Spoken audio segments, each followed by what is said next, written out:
नमस्कार दोस्तों, आशा है आप सब कुशल मंगल होंगे। दोस्तों, जब से अकबर ने चित्तौड़ पर आक्रमण किया तब से ही चित्तौड़ को अपने अधिकार में रखना अकबर के लिए लोहे के चने चबाने जितना कठिन हो गया। इससे पहले भी हमने एक वीडियो में बात की है कि किस प्रकार अकबर ने 8 महीने के संघर्ष के बाद चित्तौड़ पर अपना आंशिक रूप से अधिकार स्थापित कर लिया। अगर आपने अभी तक वह वीडियो नहीं देखा है तो उस वीडियो को आई बटन पर जाकर देख लें। दोस्तों, अकबर यह भी जानता था कि महाराणा प्रताप की इच्छा विरुद्ध चित्तौड़ पर शासन नहीं किया जा सकता, लेकिन किया भी जाए तो क्या। वहीं दूसरी ओर महाराणा किसी भी कीमत पर अपने पूर्वजों की धरती पुण्य भूमि मेवाड़ को मुगलों के हाथ नहीं लगने देने के लिए प्रतिज्ञाबद्ध थे और महाराणा अपने इस प्रतिज्ञा को पूरी करने में पूरी तरह सक्षम भी थे। इसी कारण मेवाड़ तो अकबर के आंखों की किरकिरी बन गया था।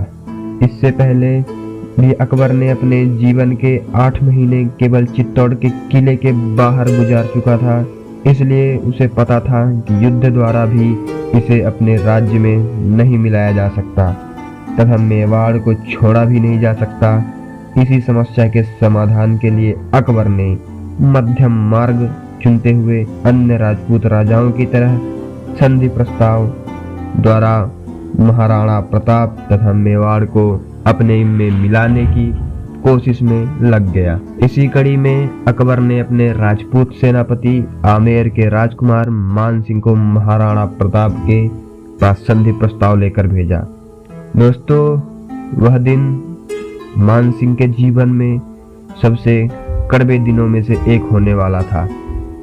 दोस्तों, मान सिंह को सम्मान पूर्वक उदय सागर झील के पास बने राजसी महल में लाने के लिए पहुंचे महाराणा के पुत्र अमर सिंह।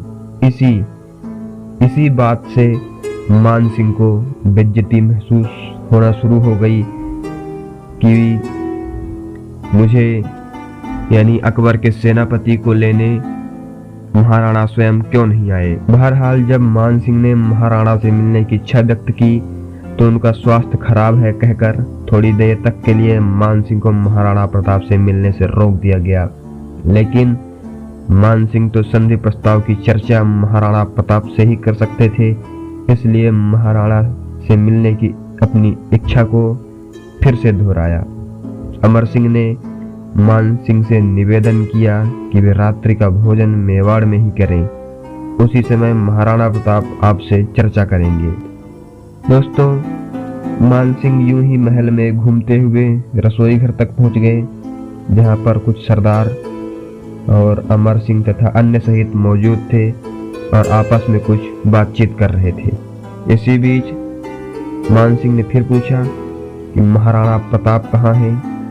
इस पर से वीर अज्जा सिंह, जो कि एक मेवाड़ी सरदार थे, वीर अज्जा सिंह ने बताया कि हम सरदार ही आपके साथ भोजन करेंगे। इस पर से मान सिंह ने राजपूती खून का हवाला देकर महाराणा प्रताप के साथ ही भोजन करने को कहा और वहां से चला गया। दोस्तों, वहीं दूसरी तरफ महाराणा प्रताप को मनाया गया कि वे केवल एक बार मान सिंह से मिल लें।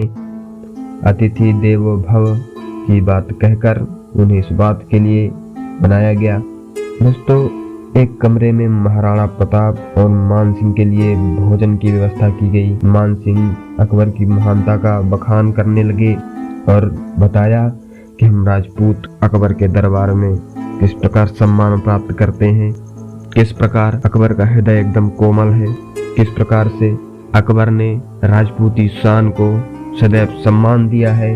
दोस्तों, एक बात थोड़ी पुरानी है कि जब मान सिंह के दादा राजा भारमल ने अकबर का आधिपत्य स्वीकार किया तो इस एहसान के बदले राजा भारमल ने अपनी पुत्री हरकाबाई को अकबर के हरम में भेज दिया।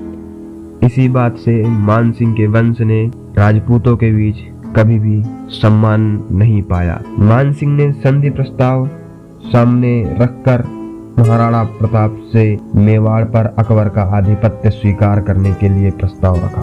महाराणा प्रताप की आंखें खून से भर गई।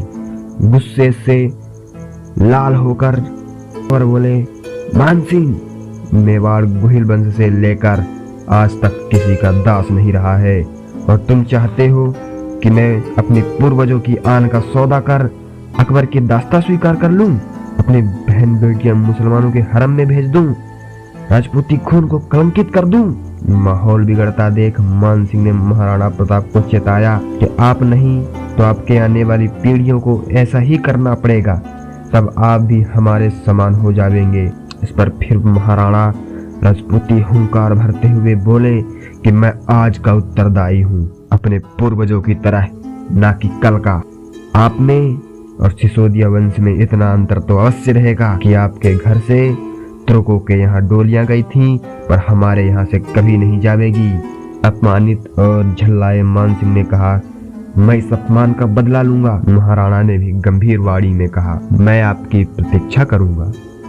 यदि आप मेवाड़ पर चढ़ाई करते हैं तो मालपुरे में आपका स्वागत भी करूंगा, और अपने फूफा के साथ आए तो जहां मौका मिलेगा वहां आपका स्वागत किया जाएगा।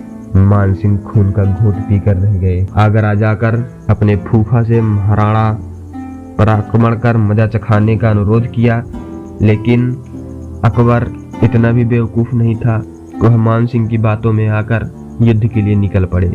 उसने फिर से जलाल खां, भगवंत दास और तोदड़मल जैसे लोगों को संधि प्रस्ताव लेकर महाराणा के पास भेजा, लेकिन सभी संधि प्रस्ताव निष्फल रहे और मेवाड़ यूं ही महाराणा के हाथों में बना रहा। दोस्तों, अब विदा दीजिए अपने होस्ट और दोस्त शिवम तिवारी को। हम फिर मिलेंगे महाराणा प्रताप के जीवन के एक नई वीडियो लेकर। तब तक के लिए स्वस्थ रहिए, सुरक्षित रहिए और हमारे चैनल को सब्सक्राइब कर दें।